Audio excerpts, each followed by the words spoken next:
Hello, everyone. My name is Ivy Jarvis, and I'm a programming librarian at the Glendale Public Library. I'm here with JoAnn Braheny, who has graciously offered to share her time and expertise with our songwriting community at the 25th Annual Arizona Songwriters Gathering. Her program title is Managing Your Inner Critic and Other Voices Inside Your Head.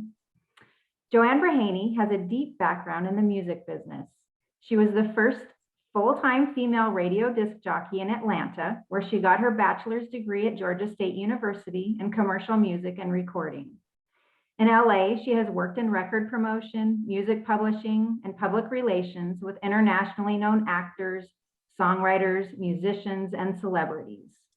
She has also worked with visual artists in talent development for Walt Disney Imagineering.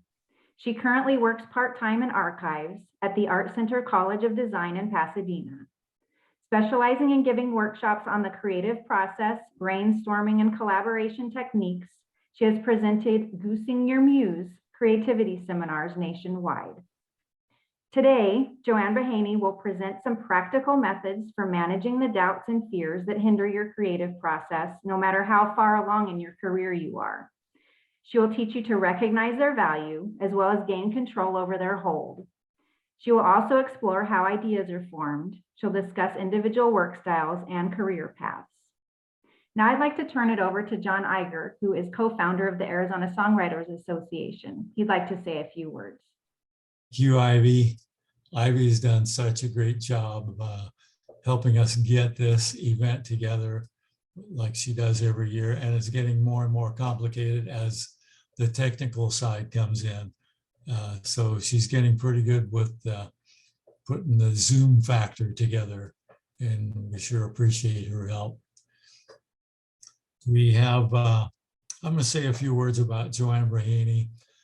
It was formerly, we've had John and JoAnn Braheny with us, and John passed away a few years ago, unfortunately. And when he passed away actually on the day of our event a few years ago. He was so connected to helping songwriters that we think that somehow means something. So JoAnn has carried on with coming out here and talking to the writers, and John and JoAnn have probably every year that we've done the Songwriters Gathering, they've been here and drove over from LA so that they could participate and help everybody learn more about writing and the process. And they do critiquing and teaching and consulting. And they've done it for many, many years, even before we started the gathering 25 years ago. They used to come over. And so, you know, it's dedication. That's really dedication. So we're really happy to have JoAnn here. And she helps us remember that we have a book by JoAnn Braheny, The Craft and Business of Songwriting, 3rd edition. And this is still available to everybody that wants to learn about writing. So that is a good resource. JoAnn, you know, you heard a lot about her from Ivy on the intro, and I just want to welcome her again, and also wanted to let you in on a big secret. You guys ready? She is trying to quit ice cream. So there you go. So with that, I want to introduce JoAnn Braheny. Take it away, JoAnn. Yes, thank you so much. Thank you, John Iger. You have been our fearless leader, brave, fearless leader for so many good years that we've had such fun together. Of course, it was always a highlight of our year to know that we were coming out to Phoenix in the winter. Hello, across the desert. It was such a joy and so beautiful. And then to be able to visit with the songwriters in Phoenix and all of Arizona, actually, who came to this event. We had a blast, and we got to meet obviously some folks that we're still friends with. So, I mean, it was worth it in every way. And some of them, of course, came to LA and went on to Nashville and went on to have some really good songs out of all of this. So it's great to be back, even if it's just on Zoom. I really, as everybody knows, I look forward to when we can all get together in person again. But in the meanwhile, this isn't so bad. This is a pretty good thing. So thank you very much. And Ivy, I don't know if you're going to stay in the background here, but I have to say thank you as well for facilitating all of this through the Glendale Public Library all this time that you've been our host and welcoming to us as well. So I really got to thank you, my dear, for all you do there, and the staff. Always made us feel good. And the peacocks, by the way, that are in the outside front yard. They just come around to listen to the music. I know that's why they're there. Okay, so we were talking about the inner critic a little while ago. The inner critic voice. First of all, everything I'm going to tell you is you can do deep dive if you want. And if you want to contact me, I can give you the names of some books or guest speakers, people that I've learned a lot of this from over the years. Because I've gone to many of these same kinds of talks and I've taken notes. I highly recommend that if you're not recording this for yourself to play back later, get out the old-fashioned pencil and paper and take some notes. You'll be glad you did, I'm telling you. So one of the things about the inner critic, it is a voice inside our head. Generally, it is a voice. And you hear it when you're trying to do anything new or different. Now, the good news is the inner critic voice. Oh, by the way, how do you get one? You get it through your parents or whoever raised you, your guardian, whatever, teachers, who tell you things over and over again, not to, for example, touch the stove when it's hot, that sort of stuff. That voice gets recorded in our head. I'm sure all of you know that. I'm being very, over expressing that so that you'll know what I'm talking about. But it also comes out for other things. So the inner critic, I look at it as two voices, makes it much easier. The first one is like that one about not touching the stove. It's the one that keeps us from hurting ourselves or from killing ourselves. It's the one it protects your life. It's the one that in the middle of the night when you're driving too fast on the freeway, you get that little thing in your head that says, aren't you driving just a little too fast right now? Or like John Iger said about my love for ice cream. How many did you have today already? Didn't you have one earlier? So that little voice is for my health and well-being physically. Okay. Then there's a second inner critic that I was very happy to learn about as well. And that's the one that is social and cultural. It's the one that says, when you put red and green together and you start wearing that, maybe it's Christmas time. So it means something to our culture.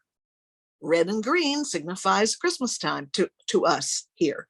Not always in every country, but certainly here, so far as I remember. And there are other cultural decisions that are made. Those are the ones that let you put certain notes together or not. Maybe they sound like notes that clash. When you're hitting two notes on the piano that don't seem to go together to you, that is cultural. That's from society before you and what you've heard all of your life, because you can go to another country, am I right? And you can hear those nee kind of sounds that don't seem like they go together for us, but they do for these people. These people find that to be a beautiful sound. Of course, I didn't make a very pretty sound, but you get the idea. So when you're doing certain rhythms, when you're making a reggae rhythm, it's on the upbeat, da da da da da da da da. It makes what reggae is instead of the downbeat, which we're used to in our Western culture. So the inner critic voices ping us, so to speak, to let us know when we're wandering off our path, something that's not quite usual for what we would normally do. It's okay to have it. That society cultural thing is not going to hurt you. If you want to try writing a reggae song, it's not going to hurt your health. But if you're going down the freeway at 150 miles an hour, that would hurt you, I think, after a while. So I'm just saying, to know how the differences of the inner critic voices, what they're telling you. So what's interesting to me about that inner critic is that you also have in your head other voices. You have the inner child. That inner child speaks to me generally about 3 or 4 in the afternoon, like, I would love to go out for recess. I would love to just not be here at work right now. I want to go play. The I want to go play instead of work is an inner child voice. It's not a bad voice to have. Just know what it is. It's the one that says, I want another ice cream, for sure. Okay. So it has a discipline issue, but that's your inner child. There's also the inner guide. The inner guide is that voice that says, you're doing okay. This is right what you're doing. And it gives you permission to go on and do more. I met a little boy one time who told me that when he does things that are really hard to do, but he does them and they're okay, they come out okay, and he's glad that he did it, he gives himself a kiss. He kisses his finger and he puts it on his cheek. So that's how he tells him he did a good job, and he doesn't need to ask anybody else about it. He knows he did a good job and he rewards himself. So the thing is that I used to think that I am the inner critic voice, or the inner critic voice is me. And there are others, of course, other voices. But in fact, all those inner voices are an orchestra of voices. And you are the orchestra leader. You're the conductor of your orchestra of voices. So you can say, I want more volume on that inner critic, or less volume. Turn it down. Right now, if you're just writing a song, you don't need that inner critic in the room with you. JoAnn Braheny used to take his inner critic and send it to Hawaii for a vacation because he said it works so hard, it needs a break. And so we even described how it looked. He said it's carrying luggage, black snakeskin luggage. And I mean, he had a whole thing about the inner critic, but he would make it go away. Now, here's the thing, you guys, this is important, especially if you're a performer. You must, after a certain point, once you get your song written or recorded or whatever you're doing, bring the inner critic voice back, because it knows stuff. It's doing stuff to you because it knows. You have to trust that inner wisdom. Bring the voice back and ask it, what do you think of this? And let it critique what you're doing. Because if you don't bring it back, it will sabotage you at the worst probable time, which could be stage fright, for example. Stage fright says, oh, they're not going to like you at all. They don't think you're any good. They don't know if you're any good. So they're not so sure you're any good. And it'll start giving you self-doubt. That's the voice of the inner critic, because its job, main job, just like the first one is to keep you alive, the inner critic part 2 is to keep you from making a fool of yourself. So it comes in and says, what you're doing doesn't sound very good, or whatever, and it's going to bug you. And like I say, if you don't listen to it and make adjustments, then it will continue to bug you, and you won't know how to get rid of it unless you talk to somebody else who you trust, who can come and say, no, it's okay, you're all right. Then it'll let go. Its job is to keep you from making a fool of yourself in the society culture that we're in. So that's inner critic voice. How's that? We good? All good? Okay. On the next, I have a few different segments. I brought a lot with me because I didn't know how long we were going to go and how long each of these would take. And some of you have already heard me speak, and you've heard me talk about some of these things as well on these things. For example, one of them is NLP, neuro-linguistic programming. I won't go into a whole thing because this could be a couple of semesters, you know, but you can look all of this up in the library or on Google or wherever you do your research. There are wonderful books about this. There are teachers just on neuro-linguistic programming. What that addresses in NLP is, what do you see, what do you hear, and what do you feel? Okay, this is important for creative people to get more of a description in themselves of how they learn and how they relate to other people, because when you're co-writing or we're working in a team in the studio or whatever, as a band or whatever, everybody's got a different reference of how they come at a project. Some are more auditory, that may be you. Some are more visual, and you've heard of those people before. They have a good visual sense. The way they dress will tell you that. The colors that they choose to put together, or the way they decorate their apartment or their house or whatever. All of that's obviously very visual. The hardest ones to talk to and to find are the ones that are kinesthetic, they call it, feeling tone. How do you feel? Those are our drummers, actors, people who use muscle to get out and do what they do. Sitting still is hard for those people. You know, some kids who don't want to sit still very much, they may be kinesthetic. They express themselves through their movement and their feeling. And that's why drums are really good for them as young kids, or percussion instruments, you know. So you want to know this before you get into a band with these people, or when you're making friends with someone, because it might frustrate you otherwise that they're not perceiving the same things you are, that for you are very easy, that they're auditory. JoAnn Braheny was auditory. He couldn't remember your name after he hadn't seen you for a couple of months, but he could remember the song that you wrote and that you performed at the Songwriters Showcase. He could remember some of the lyrics because he heard them. So the reason I ever bring this up is because it helps you when you have a creative block. Some people tell me, you know, I had a block, a creative block, and I couldn't get past it. So my solution to them, and this is in the books, I'm not making it up, is to go and do what you're not.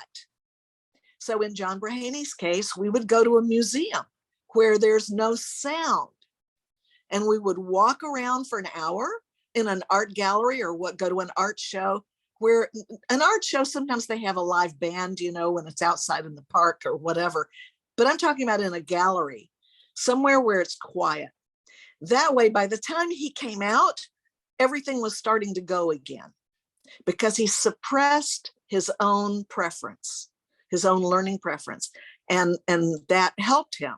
If you are a kinesthetic get out and go do person, hate to tell you, but it's really good if you can do meditation or yoga, things that are very quieting and still. That's frustrating even to me, because I like to go and do. So for me to take a yoga class or do something, even a short walk is helpful, because I'm still not doing all that I want to physically. So I have to suppress that. Try and sit still. Good luck. You know, try to clean the refrigerator out. Do something that's really terribly boring. You're moving, but you can let that problem go work itself out. And the other one, what was the one? If you're visual, you have to stop the visual stimulation, go sit in the dark. I hate to say that, but it's okay to listen to things, because you know, when you listen to music songs with lyrics and you've got your eyes closed, you can see images. That's really cool to be able to do that. So you want to give those preferences a rest. And what it does is it helps dislodge the block. I'm doing it, I'm over dramatizing it. Usually people can do this in an hour, you know, half an hour sometimes. So you don't need 2 weeks to go do this at all, okay? So it should be pretty easy. One of the ones I love the most in the body of work that I've been taught, and I've narrowed it down obviously for this talk, is what they call career path patterns. Career path patterns. Let me see if I can jump into it like this. Most of us here in the United States have been taught what's called a stair-step pattern. So if you're taking notes, best way to remember this is just make a little stair step, going up, up, one step at a time. We're used to it because when you go to first grade and you do okay, you get to go to second grade. And if you do okay there, you get to go to third grade, and so forth all the way up. You get to matriculate, as they say. Some of you who have been in the military, same thing, we're used to that. You do well in a lower rank, they give you a promotion with, star stripes, banners, whatever on the uniform to mark that you're going through to the next step, the next step. I'm sorry, I don't have all the exact language, but those promotions are part of the stair step pattern, and we're really used to it. In fact, they used to make us feel pretty horrible if anybody got left back a year in school. There was kind of a shame to that. We're that programmed about it. So stair step people who are in the creative process are rather frustrated, because you can have one hit single and not have another one for a long time. Or you can have a hit movie and not have another hit movie for a long time. So that stair-step pattern in us is very frustrated, and I think it leads to a lot of depression, a lot of problems. People don't know how to satisfy that if that's their basic pattern of how they see that they're doing okay in the world. There are 3 other patterns, though, that saved me from going bananas when I was studying this about stair step and how to know I'm achieving my goals. Okay. The second one then, after stair step, and they're in no order at all, is what they call steady state. Steady state is that person like Yo-Yo Ma, who started when he was very young as a cello player. There are videos of him on YouTube, that will show you Yo-Yo Ma playing cello when he was like 9 or 10 years old, and he was already showing promise then. Nureyev, the great ballet performer, dancer. Some of these, our heroes in the arts, the ones that have been at it all their lives, steady state. All they do is get better at it. That's their goal in life, and that's how they know they're on their track, is they will practice and rehearse and never do, by the way, anything else. They never deviate from the pattern, try something else. They're on that track and they get better and better till they become the world best. That's what they're really after. And they stay with it their whole life. So I've known people like that, and it's an interesting world, but they deny themselves a lot of the other experiences in life that many of us have. So they have to know when they're young, if that's their pattern, what's involved for them, so they can stay on track and not be miserable at it. Most of them don't even know if they're miserable. They're so busy getting better. The Olympics are coming up in February. I don't know if we're going to have them or not because of the situation we're all in, but Olympic runners, they're the ones, that's what they do every day, every day, every day. And I consider them steady state a great example of that. I admire that. I just don't know if I could ever do it. Third one is spiral. So when you're imagining a spiral, or if you're drawing on your notepad what a spiral is, draw it please from left to right. So it's like from beginning to end, you keep going and going and going. It's not up or down. We're not talking stair step anymore, right? Stair step people, by the way, are the ones that they set a goal. Like one kid said to me, I want to be vice president of this company when I'm 35. That's a stair step person. They make their goals like that. And you know them right away when they say that.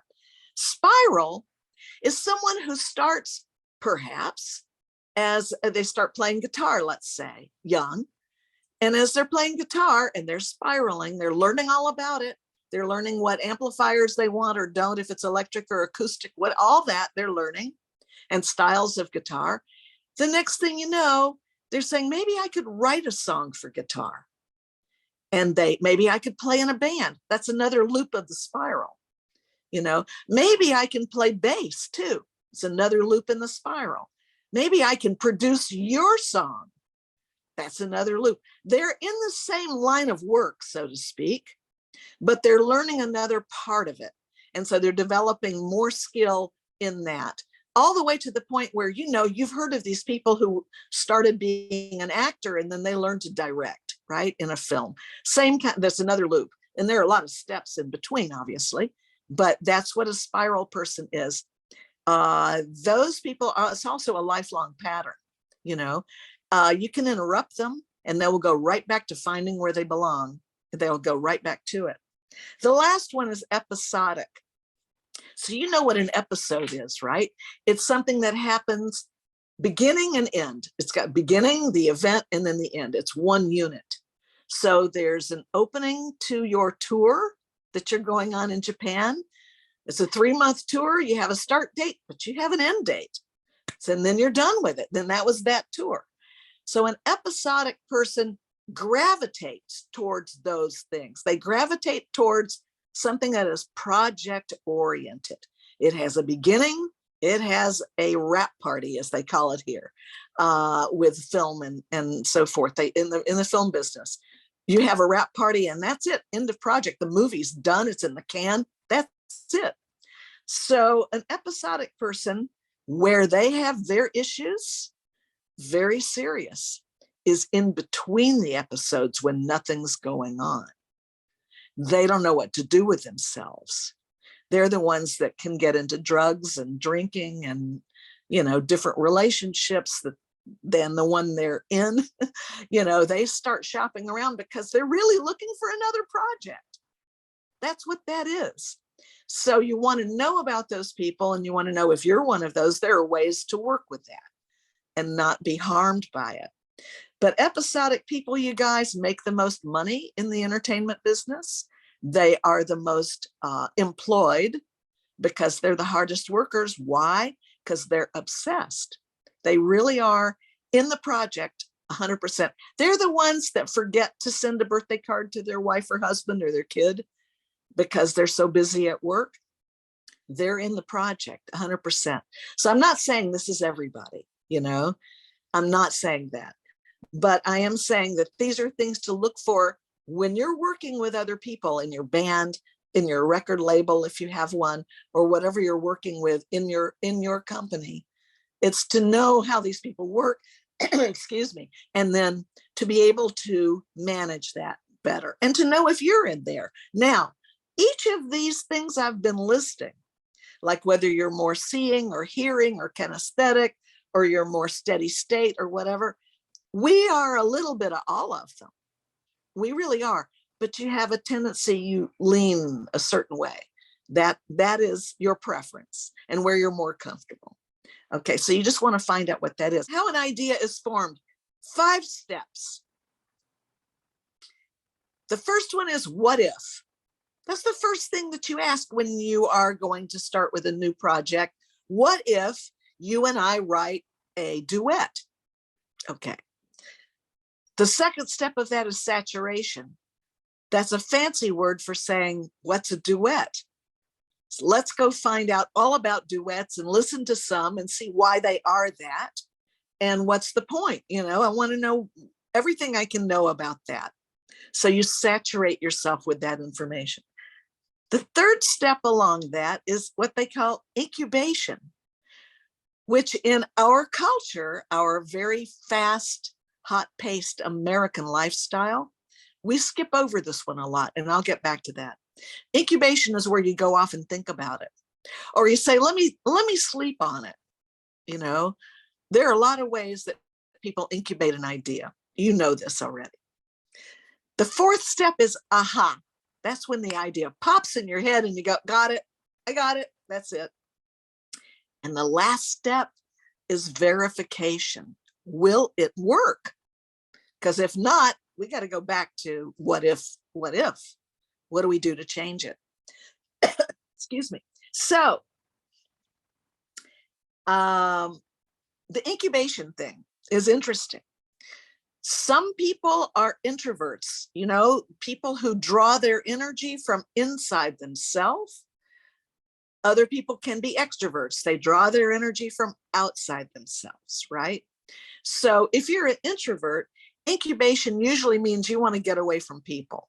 You need to be shut off from the world for a while, put on your headsets, whatever it is that lets you do that. Go for a walk alone, usually.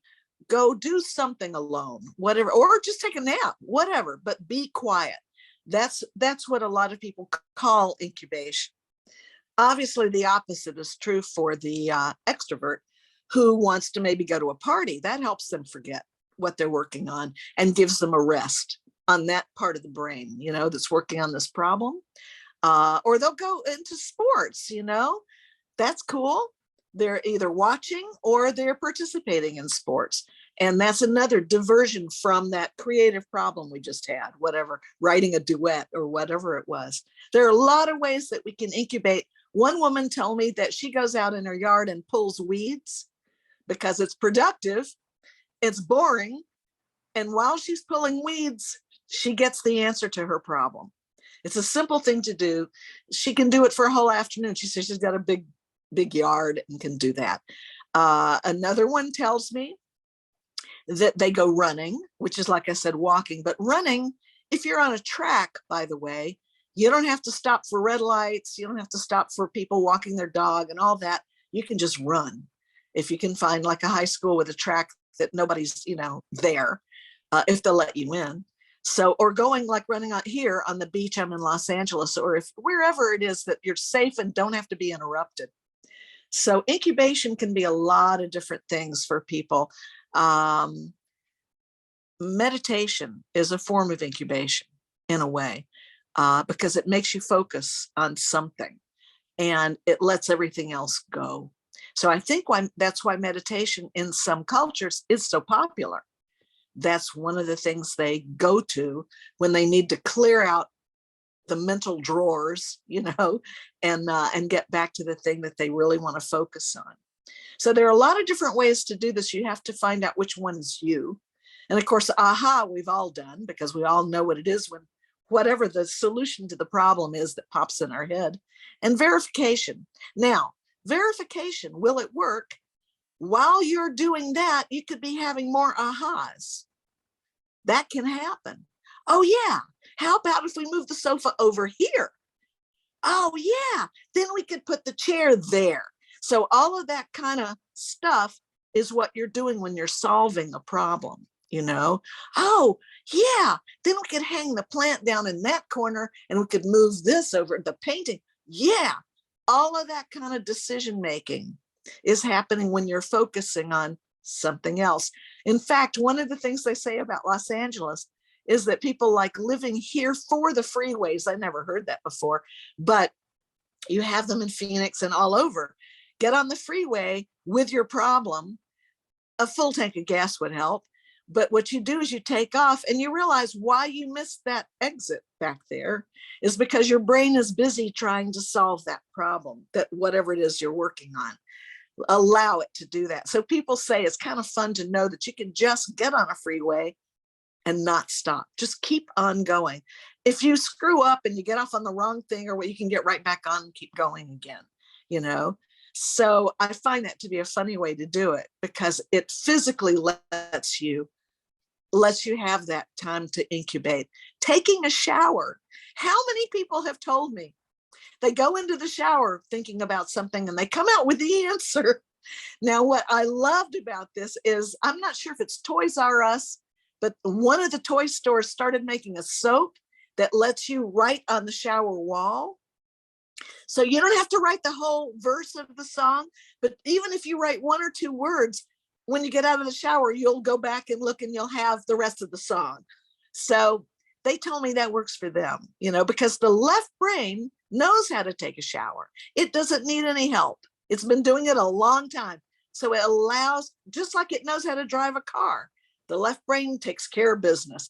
The right brain gets to go play.